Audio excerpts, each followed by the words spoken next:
Today I'm going to go check some statuses on some of the sites that are just about ready to get harvested. Permit process. Shoot position is really into a higher tier just to verify our numbers.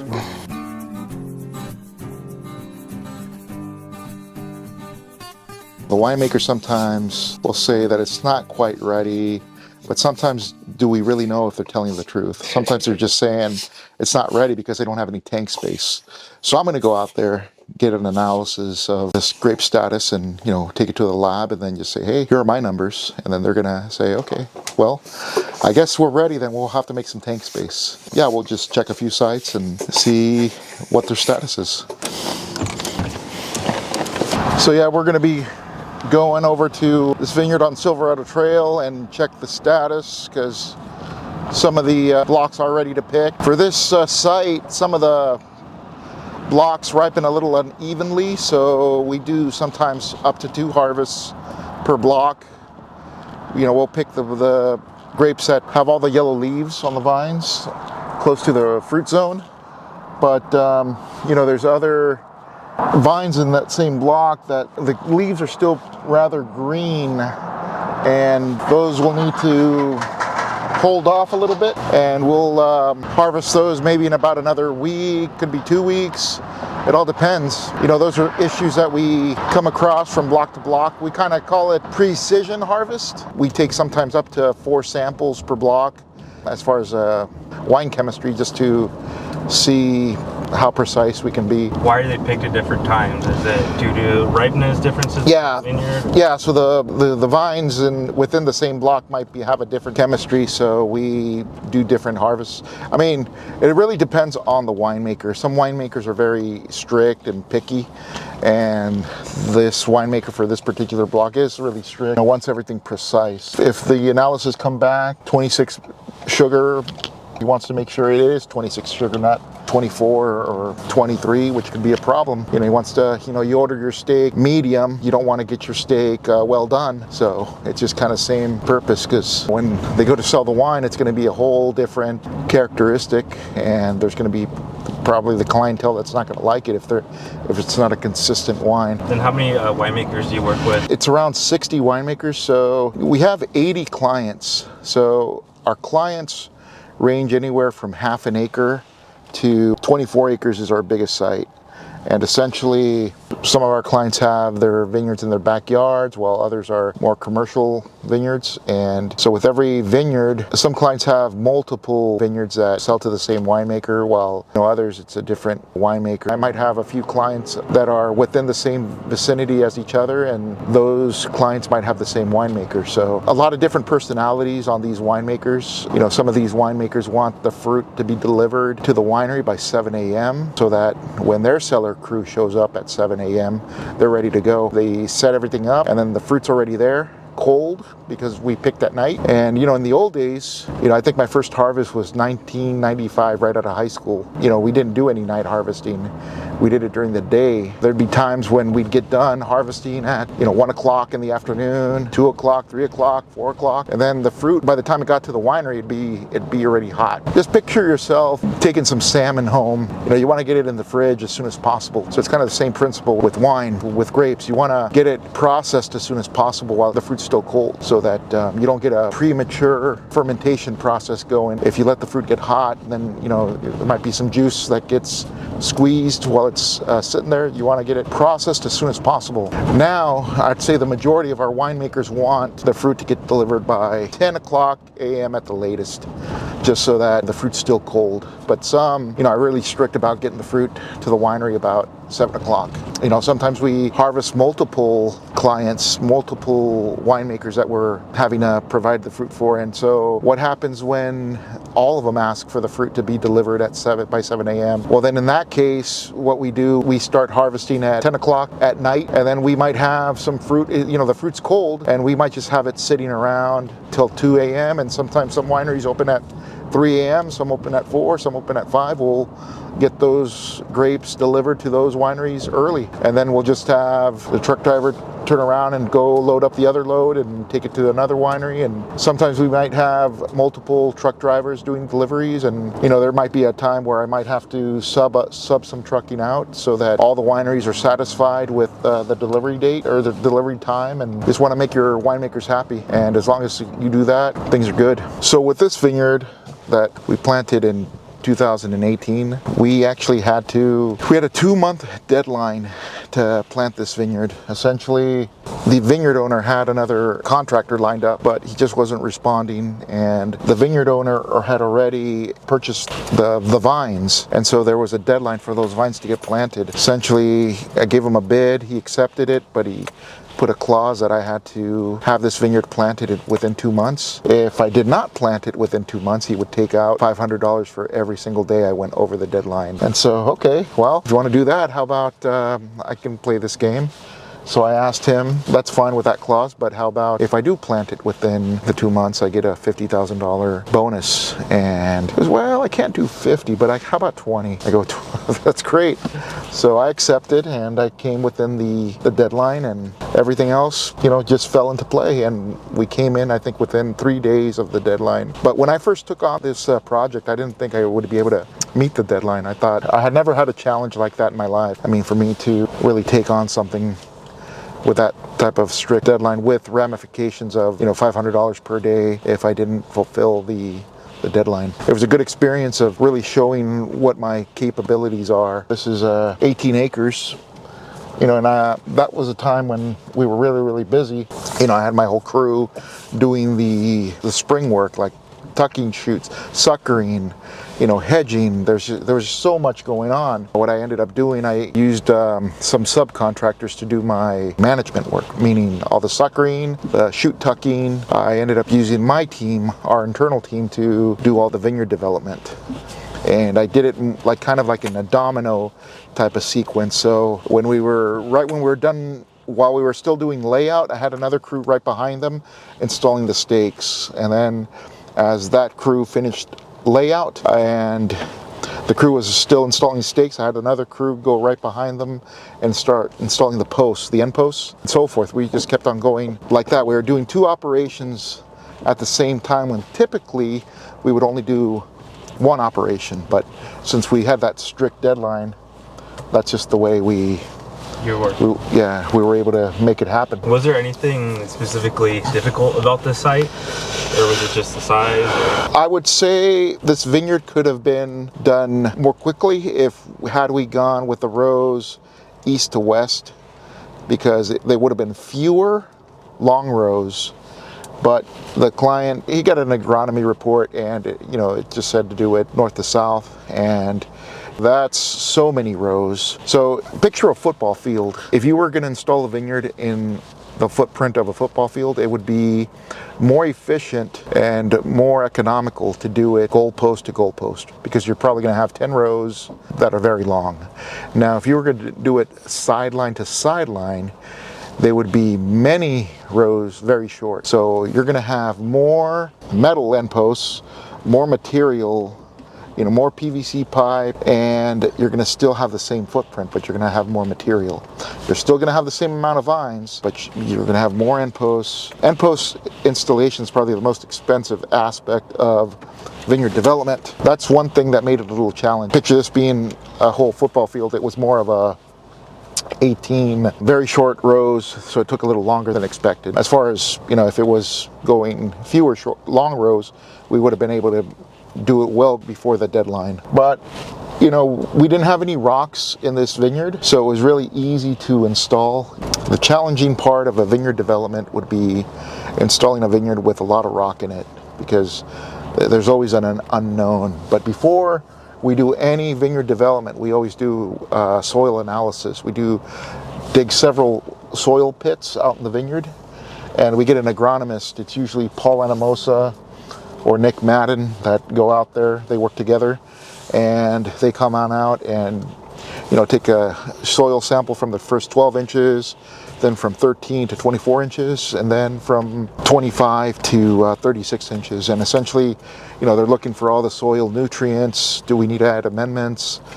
And if so, which amendments? Do we need to adjust the pH? What's the soil type like? Is it rocky? Is it loamy? Is it clay? Do we need to add gypsum, lime, compost? So that's the purpose. It's actually due diligence for the project. So that's something we do for every vineyard development project, is do a soil analysis. And they even give a recommendation of what vine and rootstock is appropriate for that soil type. But it's typically the client at the end of the day is the one that decides what vine or variety can go in there. And do you factor those things in when you're giving bids or when you're agreeing to manage someone's vineyard? Yes, so that's definitely part of the bid, is the soil analysis. What's not part of the bid is the permitting process. So the permitting process, there's a lot of unknowns with that. Typically here in Napa Valley, if you're flat and 5% or less, you don't need a vineyard development permit. If you're 5% or more slope, you do have to get a permit. And then, the county of Napa is just very difficult to work with when it comes to vineyard development. I mean, you could, take up to a year to get your permit, sometimes even more, because there's a lot of factors that are involved. Now, I'm not the expert in this, so I always get an engineer. If I do need to get a permit, I get a civil engineer to get the permit process taken care of. So essentially, I use PPI engineering, and they'll deal with the county. They'll get me the permit, but they essentially send you a letter stating that for this vineyard development, we can't give you a rough number of what this project's going to cost. They just say it's going to cost tens of thousands of dollars. That's really hard when you tell a client, I don't know exactly what the permit's going to cost, but if you want your vineyard, you're going to have to fork over some money. Then if you get into really steep hillsides, then you have to have an erosion control plan. That's a whole nother ballgame. You have to have a set of plans, an erosion control plan, and that could be simple, or if you're near a watershed where all that vineyard soil can erode to, it's going to be a little bit more involved. Might require culverts, ditches, things like that. And then you also have to get an archaeologist report just to see if there's any artifacts down below. Have they ever found any, or have you guys ever found any of the sites that you guys have developed? We have, and actually I'm not allowed to talk about it, so.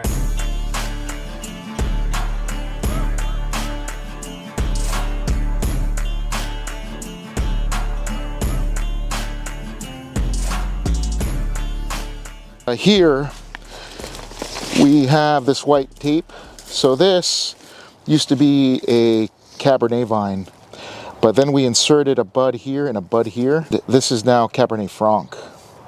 So these are Cabernet vines. This used to be Cabernet Sauvignon. This one's a good one. So what you can see here, Rigo, we have last year, this used to be Cabernet Sauvignon. We cut the head off of the Cabernet Sauvignon, and where you see this white tape, we inserted a Cabernet Franc bud here and a Cabernet Franc bud in this side. So now this vine is now Cabernet Franc. The year you graft is when you don't have any fruit for that year, but you get your full production this coming year. That's typically, it's got a good sized crop on it. The fruit's contracted. So what is grafting? So what do you guys do with the tape and the vine? So you said they used to be Cabernet Sauvignon? Yeah. So then what do you guys do? Is it in the off season, or when do you guys do that? So we do this, the timeline to do this is April 15th. Deadline is June 15th. So what we do, we cut the head Cabernet Franc of Cabernet Sauvignon. Once the variety of Cabernet Sauvignon is gone by cutting the head off, we insert a bud of Cabernet Franc on each side. And that's going to depend on the girth and strength of the vine. It might be sometimes one bud, but for this case, 2 buds would be no problem.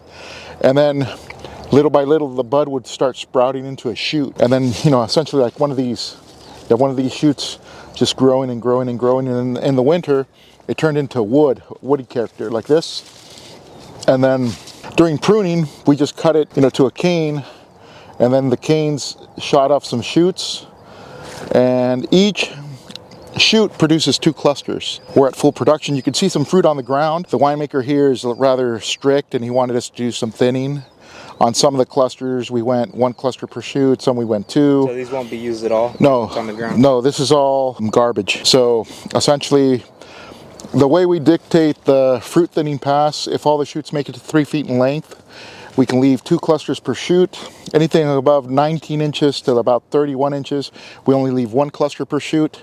Anything 18 inches or less gets dropped. No fruit on those whatsoever. By following that protocol, we will get all our fruit ripe at the same time. There's some people, some wineries, and they want all the fruit as possible on the vine, but that's just going to be very diluted fruit, and you want to have high quality. The winemakers here that are buying this, they're going to pay top dollar, and essentially we want to give them what they ask for. Yep. So here at Rigo we have cane prune vine. So we have a cane on this side and a cane on this side. Essentially we want about 8 buds per arm, and each shoot will have 2 clusters per shoot. In this vineyard, this is Cabernet Sauvignon. You can see that the afternoon sun side is on that, so we did a very aggressive leaf removal pass to allow enough sunlight to get in here. And essentially, the other side is going to be more protected, where you have the afternoon sun side, so that the clusters don't burn up. That's canopy management. Because they can get sunburned, right? They can get sunburned for sure. You can see that everything's hanging freely. Nothing's really touching each other. Sometimes you have clusters. Yeah, clusters just growing into each other, and this is pretty loose, pretty free. So here we have a vertical shoot position trellis, also known as VSP.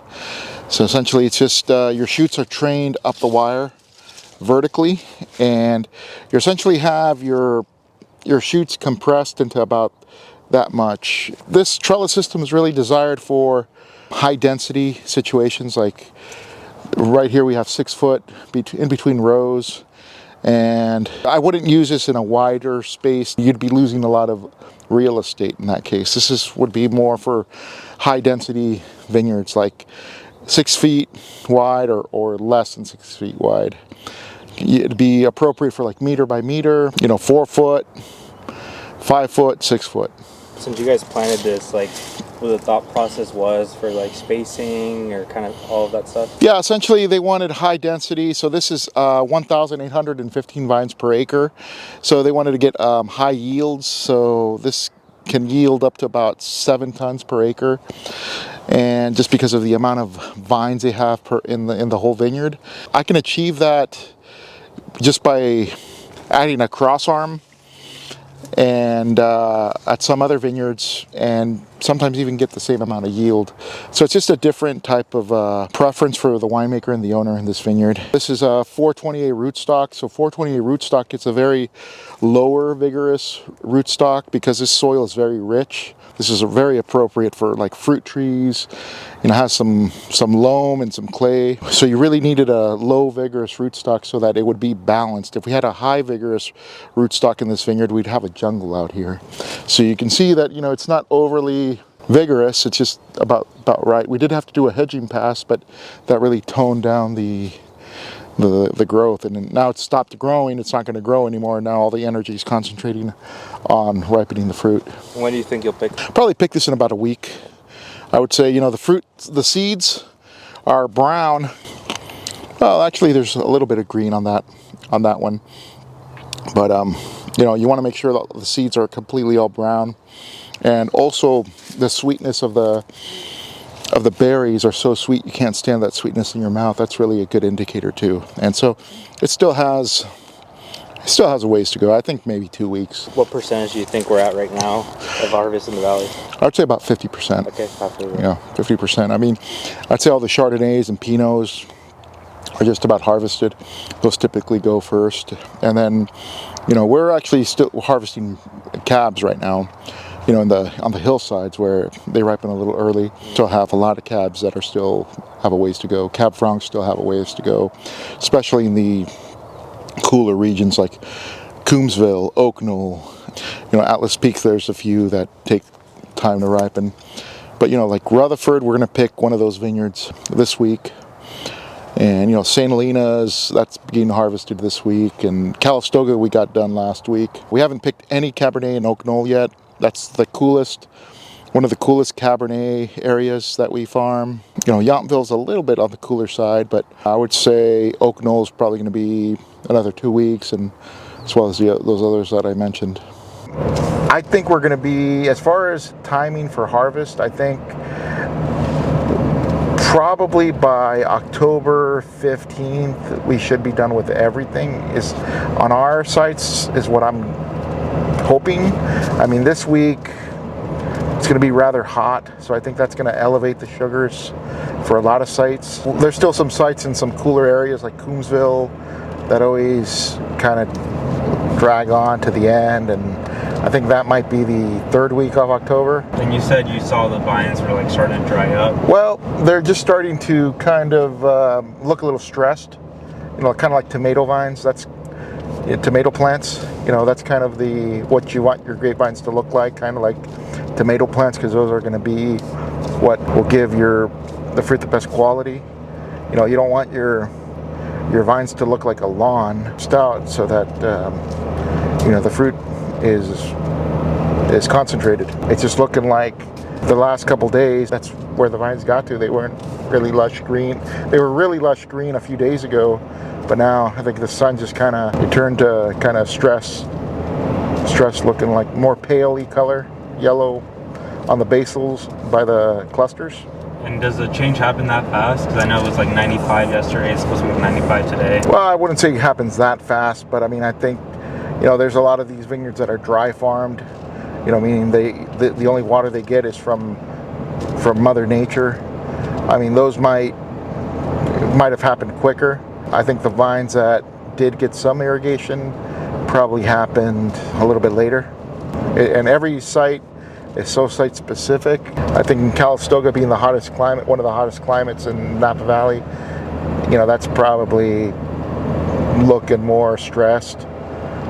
Probably Oak Knoll's going to look less stressed. Why do people dry farm? There could be many, many reasons, but you get more concentrated fruit. I mean, I'm starting to dry farm a lot of the vineyards I farm wherever I can. Like if the soil has clay or loam, you're able to dry farm.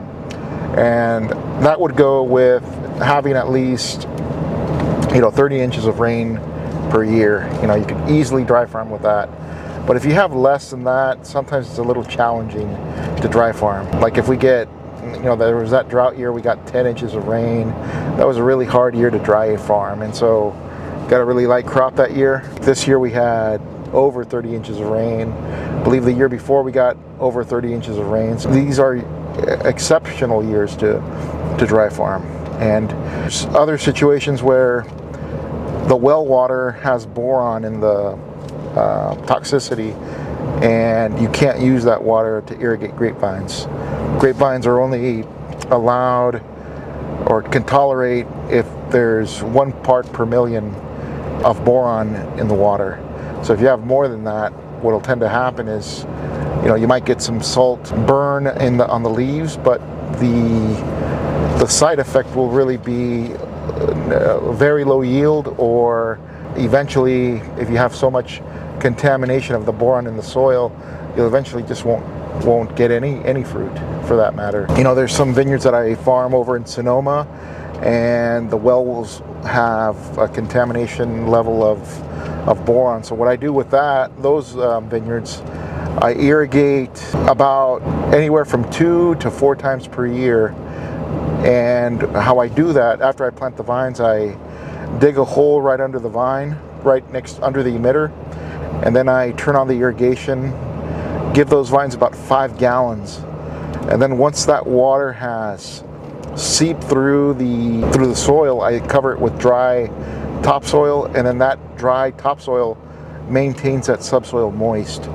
So you only have to do that anywhere from 2 to 4 times per year, dry farming. That's what I do in situations where we have a lack of water, like if we have a really shallow well, or if we have boron in the soil.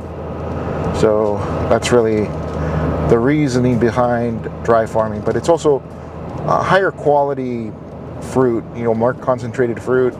If you put a wine that's dry farmed versus a wine that had some irrigation, I would definitely prefer to drink the one that was dry farmed. At least that's my preference, but I'm not going to speak for everyone because everyone has their own preference.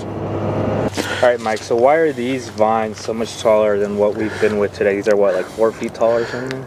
Yeah, so essentially this trellis system is a herringbone. It's a cordon spur prune, but what we do here, we use every single spur position. So we have one spur going, to the north, south, then the next one's going to the north, then this one's south, north, south, north, south. So if you took an aerial view, it would look like a herringbone.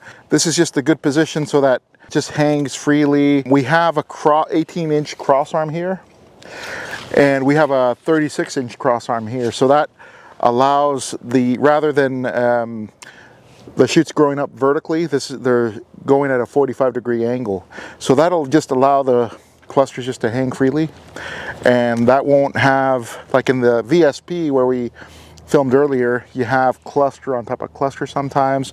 You have to thin more fruit.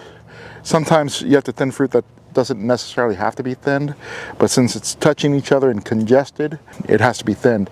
In this case, you can keep all the fruit that this vine produces hanging. You don't really have to thin any fruit unless you want to. But here, we do have some protocols here. Like, with this vineyard, we want to have 5 tons to the acre. I mean, this vineyard is capable of producing 8 tons to the acre. So what we'll do here is one shoot will have 1 cluster, the other shoot will have 2 clusters, and we go, so this one has 1, that one has 2, then 2, and then 1. So essentially we're dropping the crop load significantly, and we'll have, our target will be 5 tons to the acre. Now, we have some Sauvignon Blanc of this site. For that one, we'd be okay cropping it at 8 tons to the acre, sometimes even 10 tons to the acre, because that fruit will get ripe. We ended up harvesting the Sauvignon Blanc in late August. But if we don't thin out all the fruit, what we'll have is very diluted fruit. Maybe it won't be up to par to go into a higher tier wine brand. So we want this to go into a higher tier wine brand, and that's why our target is 5 tons to the acre. So with this vintage, we have a really outstanding growing season. So you can see the clusters are just picture perfect. We're actually going to be planning to harvest this on Thursday. So this is probably one of the earliest harvests we've had for this vineyard for this year. Now, we dry farm this vineyard, and the thing is, this rootstock is 03916. So the reason we chose this rootstock is because it's resistant to nematodes, Symphonema index. So essentially, if we had planted another rootstock, these vines would get fan leaf virus. So that's the disease that you get from the nematodes. The other rootstock that is resistant to the nematodes is GRN1. But since we chose 03916, it's a rather vigorous rootstock, and so we have to tone it down. So you'll see that we have a cover crop in here, and it's Blando brome. The Blando brome tends to suck moisture out of the soil. And on the other row, we ended up disking it, so that if we would have put cover crop in every single row, we would have probably toned down too much. So the shoots made it to 3 feet in length. Every shoot is capable of producing 2 clusters per shoot, but we, like I explained earlier, we dropped it to 1 shoot on a spur to have 2 clusters. The other shoot would have 1 cluster, so that we can achieve our target of 5 tons to the acre. Now, we have another block on this site, and we did have a cover crop on every single row. Now, that's just the way that winemaker wanted it grown, and we were able to sustain ourselves not having to irrigate that block. There's another block that we ended up disking every single row. that was just more of an experiment. So there's three different wineries that buy from this ranch. Every one has a different floor plan. One had everything disked, every row disked. One had every other, the other one had no rows disked. So it's really seeming like the ones that have the cover crop is ripening a little bit quicker because it's sucking moisture out of the soil, and the one that does not have the cover crop is going to be a little bit more delayed, maybe about a week behind.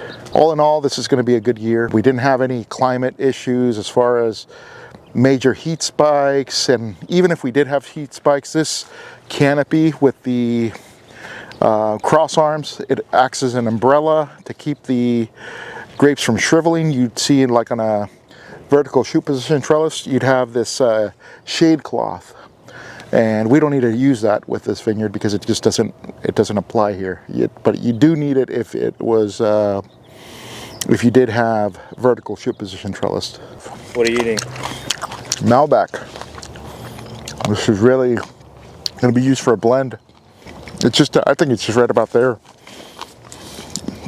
You can see a little bit of dimpling, which is, dimpling is okay. We don't want shrivel, but that's dimpling. That's so sweet, you can't even stand the sweetness in your mouth. How do you guys decide on what to pick? Like, are you guys coming out here daily, weekly? I say weekly. Like after this heat spike, we'll come in here. But the winery will come in here, we will come in here just to verify our numbers. Speaking earlier about, you know, sometimes some wineries don't have the tank space, so they'll tell you that the fruit's not ready, when indeed it is. So we'll go out there and we'll sample, and just to verify that. And if we see that it is ready, we'll contact the winemaker and say, hey, these are our numbers. Let's get this on the schedule. So then they'll go out there and verify. Because they have the final say, right? They do have the final say. So here we have our tractor with lights on the top, and we're going to do a night harvest at this vineyard tomorrow night, and we just got it here ready. And we have two other tractors with the lights. Essentially, where the tractor goes, the light goes. The lights are hooked up to a battery on the tractor. But you know, there's other companies that do it by hauling a light tower, but this is more efficient for us. And you know, the purpose for night harvest is so that the fruit stays cold, and when it gets to the winery, it gets to the winery cold. Most of the all the wineries that we work with want their fruit to be cold when it gets to the winery. How late are you picking? Like when you say nighttime? The earliest we start is about 10 p.m. But if it's a hot day, you know, the fruit still has not cooled off. So if it's a hot day, we won't start picking until midnight. If it's a cool throughout the day, we'll start at 10. And then we'll stop picking, let's say if it's a really large pick, we'll stop picking at 10 a.m. at the latest, just because at that point you start heating up the fruit. So that job to clear at nighttime takes you a couple hours? Yeah, it takes us, I mean, depending on the size, I mean, you just reverse engineer how many tons you have, and that'll dictate how many crews you have in the field, and then what time the winemaker wants the fruit delivered to the winery.